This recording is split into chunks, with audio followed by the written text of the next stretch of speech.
chance d'avoir bénéficié de la connaissance de l'AEFE dans le télétravail, puisque les établissements d'Asie avaient déjà commencé à travailler à distance. Donc, on a eu des consignes de l'AEFE qui nous ont éclairés en particulier sur l'allègement des cours de manière à pouvoir tenir dans la durée. Et donc, il y a beaucoup de conférences entre les professeurs expatriés et la direction de manière à nous donner des conseils et des recommandations dans la mise en place du télétravail, de manière à pouvoir tenir parce qu'on savait qu'on ne partait pas sur 2 semaines. Ensuite, on a eu les enseignants, donc tous nos enseignants expatriés formateurs qui ont aidé aussi le personnel à être formés à l'utilisation des outils. On a des parents aussi qui sont proposés pour nous aider, en particulier quelqu'un qui travaille chez Microsoft, pour nous aider à la fonctionnement de Teams. Voilà. Donc, on a eu une collaboration énorme dans les enseignants qui se sont aidés mutuellement de manière à faire en sorte que ça fonctionne. Alors, les emplois du temps ont été aménagés au fur et à mesure.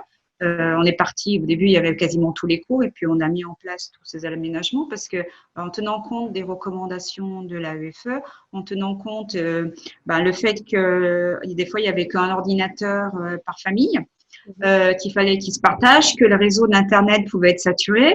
Donc, répartir les emplois du temps de manière à ce que les élèves se connectent pas tous en même temps, qu'il y ait une lisibilité pour les familles quand ils avaient qu'un ordinateur pour savoir quand est-ce que les élèves devaient se connecter, quand est-ce qu'ils n'avaient pas besoin de se connecter.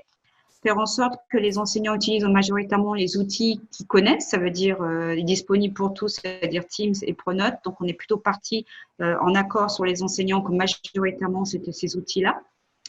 La mise en place des tutoriels Pronote pour les aider aussi à gérer comment on met les devoirs, comment on rend les devoirs, comment on fait des QCM, voilà, on fait ce genre de choses aussi. Donc, il y a eu tout un Padlet qui a été mis en place pour les enseignants. Au-dessus, il y a des échanges d'outils de manière à ce qu'ils puissent aussi, petit à petit, s'ils ont une question, les autres peuvent y répondre. Et donc, cette collaboration entre les enseignants, elle est fantastique. Parce que du coup, on s'améliore de jour en jour. Et c'est pour ça que les emplois du temps ont été quand même assez bien modifiés dans les premières semaines. Et puis que maintenant, on est parti sur quelque chose de stable qu'on reproduit. Corinne me donne un coup de main énorme parce que c'est 1520 heures par semaine que l'on touche individuellement pour que tous les élèves aient un emploi du temps qui soit le même pour chaque niveau. Donc, les premières terminales ont plus de liberté parce qu'ils sont plus autonomes que les plus petits. Mais c'est vrai que ça a été un boulot énorme pour arriver à mettre tout ça en place et puis à le reproduire de semaine en semaine parce qu'on ne savait pas quand est-ce que ça allait s'arrêter. Évidemment, on aurait pu créer un nouvel emploi du temps, mais avec des risques de perte de notes, de perte d'informations. Donc, j'ai préféré travailler de cette façon-là que de risquer de perdre quoi que ce soit. Pronote n'était pas prêt à avoir un nouvel emploi du temps qu'on aurait dû arrêter peut-être avant la fin de l'année. Ça, c'est quelque chose qui n'existe pas non plus. Voilà. Donc, il y a eu beaucoup de travail de mise en place. On a eu une très belle collaboration entre les enseignants. Il y a beaucoup d'interactions aussi avec, évidemment, la zone et puis l'AEFE. Marie de France, c'est un peu modèle pour les autres établissements de la zone. Et puis bon, je dirais presque en France, quand j'échange avec la France, voilà, ils ont pas ce qu'on a, quoi. Donc c'est vrai que on a vraiment de la chance. Et puis les élèves, ils sont fantastiques.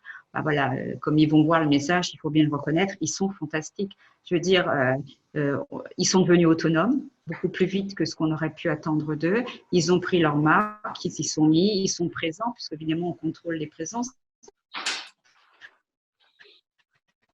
Sur Pronote, je vois quand est-ce que les élèves se connectent. Ils se connectent tous les jours. Donc voilà, donc on a des élèves qui ont pris leur marque, on a des professeurs qui ont pris leur marque. La direction, nous derrière, on est dans les coulisses, mais on fait en sorte que ça tourne. Et moi, je suis super contente et super fière d'avoir pu mettre tout ça en place quand je vois à quel point ça fonctionne bien, quoi. Le programme scolaire, c'est le même. De toute façon, il est là. C'est les textes, on a le programme scolaire. Par contre, il est clair qu'il ne sera pas autant approfondi et qu'on ne va pas aussi vite. En gros, on pense pouvoir traiter à peu près, en gros, on a 75% des cours assurés, donc on va traiter à peu près 50% du programme parce qu'on n'en fait pas autant dans un cours asynchrone avec des cours synchrones souvent en groupe ou même en classe entière que si on était en présentiel. Donc forcément, le programme scolaire ne sera pas terminé, mais il sera beaucoup plus terminé à Marie-France qu'il le sera dans plein d'autres établissements.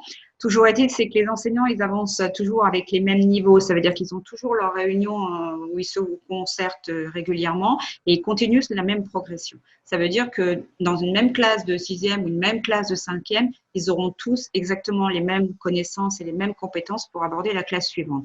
Ce qui fait que les équipes l'année suivante seront ce qui a été moins bien traité, seront ce qui n'a pas été fini et pourront adapter le programme dans l'année de manière à alléger certaines parties qui ne sont pas forcément indispensables, de manière à pouvoir approfondir et reprendre un peu ce qui n'a pas été vu.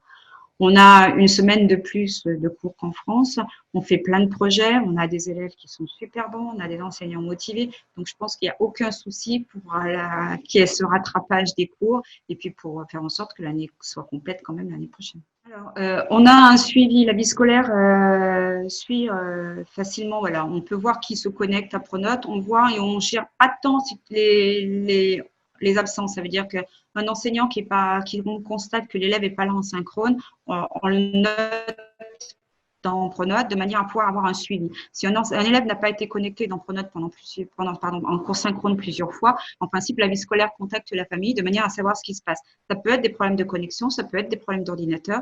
Par contre, on vérifie que les élèves rendent leur cours. Et donc, l'assiduité se fait plus sur les faits que les élèves font leurs travaux que sur le fait qu'il n'était pas là sur un cours synchrone. Voilà.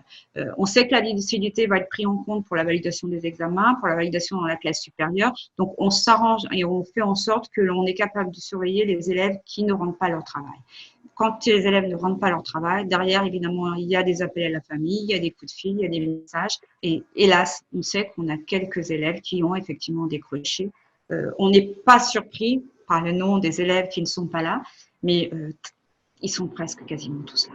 Ça a été difficile au départ parce que c'est une nouvelle façon de travailler, c'est une nouvelle pédagogie. Leurs cours, ils n'étaient pas prêts pour être faits en ligne, pour être faits avec des capsules vidéo, pour être faits avec les différentes formes d'outils qu'on utilise maintenant. Ils ont beaucoup travaillé au début, il y a eu beaucoup de stress, mais maintenant, ils ont leur marque, ils ont trouvé leur façon de faire et ça passe. Je veux dire, voilà, c'est comme les élèves, il fallait un temps d'adaptation. Et je pense que ils ont aussi trouvé le temps d'adaptation à la maison parce qu'ils ont aussi leurs enfants. Il y en a qui ont des grands, il y en a qui ont des petits, il y en a qui ont des bébés. C'est pas facile de faire aussi le télétravail avec le conjoint, les enfants et les cours. C'est pour ça qu'il y a une partie des cours asynchrone qui leur permet aussi de pouvoir donner du travail, travailler, faire aux enfants de travailler, puis de corriger derrière. C'est pour ça que les cours synchrones sont indispensables, pour qu'il y ait des échanges entre les élèves et le professeur. Ils ont moins d'heures de cours, ça demande plus de préparation pour faire les cours, mais effectivement, ils sont stressés parce qu'ils ont l'impression ils peuvent pas, si un élève n'a pas compris, ils sont pas capables de voir s'il n'a pas compris parce qu'on voit pas les cahiers des élèves. Un professeur qui est dans sa classe, qui circule, voit tout de suite un élève qui n'a pas compris ou qui est en difficulté. Là, le stress des enseignants vient du fait qu'effectivement, ils peuvent pas avoir ce genre de choses. Donc, c'est pour ça qu'à chaque fois, on met l'accent sur l'élève, il faut qu'il se signale l'élève, il faut qu'il pose ses questions. Pas toujours facile de la poser au cours d'une vidéo Teams ou quoi que ce soit, mais ils peuvent toujours contacter les enseignants. Il y a Pronote, il y a les mails. Donc, il ne faut pas que les élèves hésitent parce que ça permet à l'enseignant de pouvoir les aider. Donc voilà, il faut vraiment qu'il y ait cet échange individuel qui existait peut-être moins parce qu'il suffisait de poser la question ou d'aller voir un professeur à la fin ou au début d'un cours. Là, il faut que cette démarche, les élèves la fassent eux-mêmes. On sait par le sondage qu'on a mis en place que beaucoup d'élèves se tournent davantage vers leurs camarades que vers l'enseignant. Et je pense qu'il faut, la réponse qu'on leur donne, c'est n'hésitez pas, les enseignants sont là pour ça. Et ça rassure aussi les enseignants de voir que les élèves leur posent des questions quand ils n'ont pas compris. De voir que, voilà, l'enseignant, s'il fait son cours, il n'y a personne qui bouge, il n'est pas content. Voilà. Donc, il faut forcément, on recherche ce lien entre que l'élève contacte l'enseignant quand ça ne va pas, et qu'il pose des questions et que les enseignants répondent. Alors, soit ils répondront au prochain cours synchrone, soit ils répondront par mail. Mais il faut que ces élèves fassent cette démarche-là. Ça rassure aussi les enseignants de voir que la notion, elle est passée ou elle n'est pas passée. Il y a un avantage. Déjà, je pense que pour beaucoup de gens, on se lève plus tard. On a essayé de faire en sorte que pour les 6e, 5e, le maximum de fois, ils aient une pause de midi à 1h pour que tout le monde puisse manger ensemble.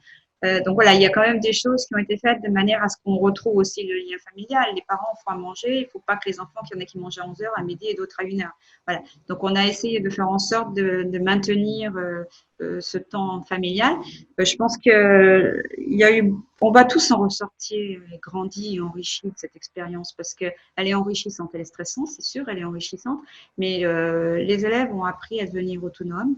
Ils ont appris à utiliser davantage les outils informatiques et c'est de la même façon aussi pour les enseignants. Ils ont utilisé de nouvelles façons d'enseigner, ils en ont vu les avantages sur beaucoup de nouveaux outils et je pense que c'est des choses qu'on reverra peut-être apparaître par la suite. Patience d'ailleurs pour les élèves, pour les enseignants, pour tout le monde. On a besoin de patience parce qu'on n'a pas les informations et qu'on les a toujours un peu au compte-gouttes, mais dès qu'on les a, on les donne. Donc voilà, toujours est-il, c'est qu'on fait le mieux dans l'intérêt des élèves et qu'aucun élève ne sera pénalisé par rapport à cette situation. Là, il faut en être conscient. On mettra en place situation exceptionnelle, mesure exceptionnelle. Donc, pour tout le monde, eh ben, on garde le sourire. On travaille parce que on travaille, même si on finit pas ce qu'on fait là maintenant, même si c'est pas toujours évalué, qu'on met des notes avec des coefficients zéro, c'est pas grave. L'important, c'est qu'on travaille pour soi et qu'on travaille pour l'année prochaine. Tout ce qu'on fait là, ça sera de l'acquis pour l'année prochaine. Et ça, c'est ce que les élèves doivent comprendre. Les grands premières terminales le comprennent très bien parce qu'ils sont toujours aussi dans leur orientation post-bac. Mais on travaille pour soi et tout ce que le travail qui est fait là, ben, c'est tout ça fait pour l'année prochaine. Donc, on garde le sourire. On finira bien par se revoir tous ensemble et ce sera vraiment avec grand plaisir de revoir toutes ces têtes avec un grand sourire parce que voilà, on va avoir tellement de plaisir à se retrouver que bah, j'attends la réouverture de l'établissement mais dans des conditions safe pour tous.